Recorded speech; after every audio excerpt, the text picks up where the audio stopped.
So கரெக்டான time படுக்கணும், கரெக்டான டைம் எந்திரிக்கணும். கரெக்டாக முடிஞ்ச அளவுக்கு ஒரு 5:30 மணி 6 மணி, அதிகபட்சம் கஷ்டப்படலாம் தான் 7 மணி கூட எந்திரிக்கலாம், தப்பில்லை.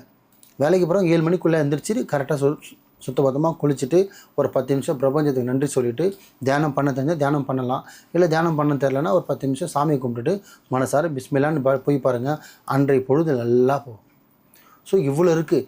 இது எல்லாமே நம்ம ஆளுங்க எதுவுமே நான் சொன்னது ஃபாலோ பண்ணுறதில்ல. கண்டது சாப்பிட்றது, ஸோ குளிச்சு என்ன சொல்கிறது, சாப்பிட்டோன்னு குளிக்கிறது, கண்ட நேரத்தில் சாப்பிட்றது, 12 மணிக்கு சாப்பிட்றது, 1 மணிக்கு சாப்பிட்றது, மிட் நைட்டில் 2 மணிக்கு 4 மணிக்கு தூங்குறது. ஸோ 4 மணிக்கு தூங்குனா லேட்டாக எழுந்திரிப்பாங்க. ஸோ அந்த பிரம்ம முகூர்த்தன்றது தெரியாது. ஸோ இவ்வளோ இருக்குல்ல, லைஃப்பில் எதெல்லாம் மிஸ் பண்ணணுமோ அதெல்லாமே அவங்க மிஸ் பண்ணுறாங்க. எதுக்கு மாலிக் பாய் ஒரு மாந்திரிகர் சாப்பிட்றத பற்றி நான் பேசுகிறேன்னா, நீ சாப்பாடில் ஆரம்பித்து தூக்கத்தில் முடிக்கிற, அப்போ எந்திரிக்க லேட்டாக எந்திரிக்கிறேன்னா என்ன ஆகுதுன்னு சோம்பேறி ஆரம்பிக்குது, தரித்திரம் ஆரம்பிக்குது, கண்டிச்சு ஆரம்பிக்குது, வருமானம் இல்லை, ஆஃபீஸு இல்லை, வேலை டைமிங்கு பண்ண முடியல, தூக்கம். ஸோ எவ்வளோ நஷ்டமாகுது பாருங்கள்.